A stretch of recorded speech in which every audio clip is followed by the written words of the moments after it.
Nix and the Denver Broncos, who have exceeded expectations this season under Sean Payton. Elle, I realize you're a Broncos fan, but what's the better story here? I'm not being biased when I say this Here we go. I can't even believe this is a question. It's clearly Bo Nix.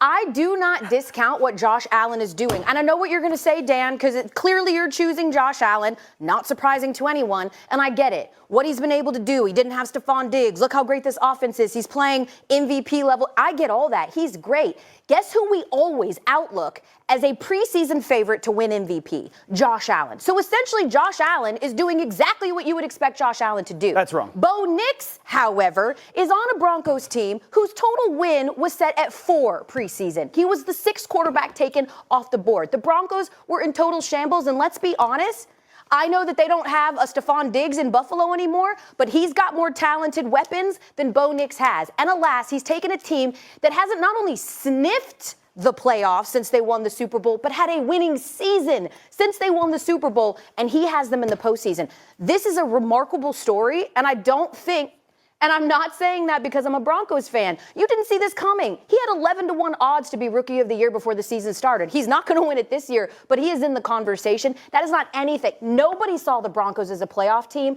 not even close. Did you see Josh Allen as the number 2 seed in the AFC? Would you outlook that at the beginning of the year? You didn't. I didn't. You thought that Diggs leaving was going to be that, it was going to be that detrimental to Josh Allen. Yeah, I thought they would get in, but I did not think that they would be the 2 seed. I thought Denver flirting with the playoffs. You have a Denver Broncos jacket in the green room, by the way. That's my dad's.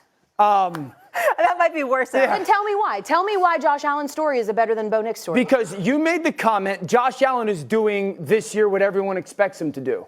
You know what's the one thing he didn't do this year that everyone expects him to do? Give the ball away.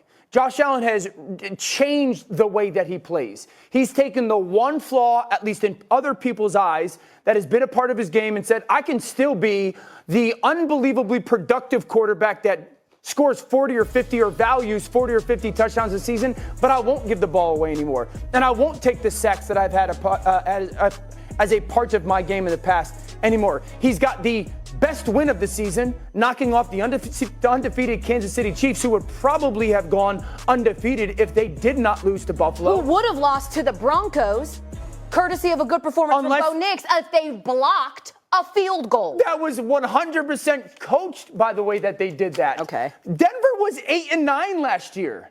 I don't want to minimize the performance of Bo Nix. It's been great. They were an 8-9 football team last year. A losing football team.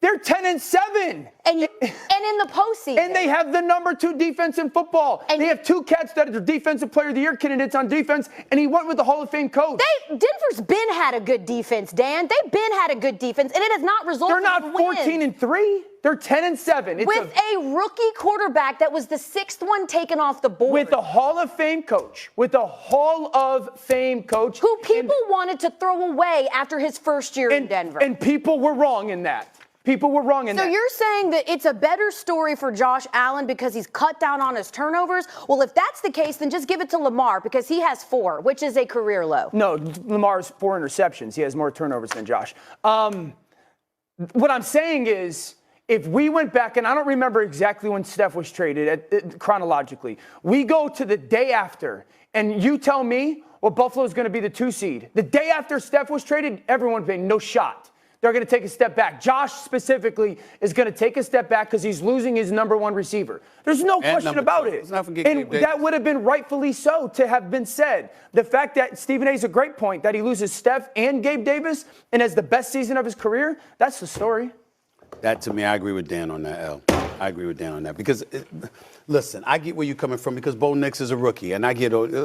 Shannon Sharp agrees with you, Elle. You know, of course, Shannon. Shannon agrees with anything. Yeah, I was a Broncos Shannon always fan agrees too. with you. Thanks, Shannon. Denver. I want them to Denver. Yeah, he's all Broncos. They got He's all Broncos. Broncos. Bronco Nation. This is what he is, okay? But here's the deal. When you look at the Denver Broncos, Bo Nix is... Listen, what you really want to say about Bo Nix, outside of the fact that he's a rookie, is that he isn't what Russell Wilson was there. Sure. And I'm not talking about just numbers. I'm talking about a quarterback that you root for. I'm not throwing shade on Russell Wilson, but when he was in Denver, it was different rules for him than it was for other people, and he alienated a lot of people and a lot of teammates. And Sean Payton had to walk in there and clean things up. He had his own office. He had his own entrance to the building, for crying out loud. He was completely detached from his teammates if you listen to what these people have said about him. They did not like him, okay? Bo Nix comes up in there and you rally the troops around you as a rookie. That in and of itself is miraculous, and he deserves a lot of credit for that. But think about what we were saying about the Buffalo Bills. Sean McDermott was on a hot seat coming into the season. People had enough. Bills Mafia, like, you got to get something done. Josh Allen, you lose Stephon Diggs, you lose Gabe Davis, okay? You got a lot of turnover on the defensive side of the ball. They weren't the same team. We were talking about the Jets. We were all stupid in that regard because we thought that the Jets would make some noise, and that didn't happen. The Miami Dolphins, we know they're allergic to playing in cold weather. You think I'm bad? I ain't got nothing on them, okay? These dudes, I mean, it's lower than 70 degrees, and they got a problem playing football. So we know that about the Dolphins, right? But we didn't expect the Bills to be this. And when you look at what and this is before he acquired Amari Cooper. When you look at what he was doing even before he acquired Amari Cooper and how he had been playing and the fact that once again he's in the MVP conversation and we're looking at the Bills as the number 2 seed. Mm-hmm. And then we take into account how he's 0-3 against Patrick Mahomes, okay? In the playoffs. They've got 5 playoff losses in the 10 playoff games that Josh Allen has played. Do you know that the defense has given up more than 31 points in those 5 losses? I do. Do you know that Josh Allen has accumulated an average of 338 yards in those 5 losses? This brother shows up. The defense hasn't shown up. So when I think about all of those things, and I think about the way that he played this year, I'd say that Josh Allen is the better story than Bo Nix. Well, if it's all about giving it to guys who have a bad defense and a great offense, give it to Joe Burrow. And also, how many playoff teams are... Maybe if he was in the playoffs, we would. How many playoff teams are in the AFC East? I was just wondering. 1. Okay. And how many are in the AFC West? 3. All right. Yeah, the Bo Nix story is fantastic. Okay. I'm not minimizing So Bo at all. had to beat playoff teams consistently. Now, he didn't beat. All right, so this is the one team that is the playoff team in the AFC East. What would be the number 1 reason why you would say that team is that one team in the AFC East? Let's move it on. Why do you do that to me? I mean, if you guys want to answer the question. You made your point. We all made your point. We got to agree to disagree on this one. We get it. You good. Bo knows. 1-1. A lot's happening this weekend, Wild Card weekend. We also have a lot happening in college as well. It's going to be a good time. Penn State will be representing the Big Ten against FBS independent Notre Dame in the college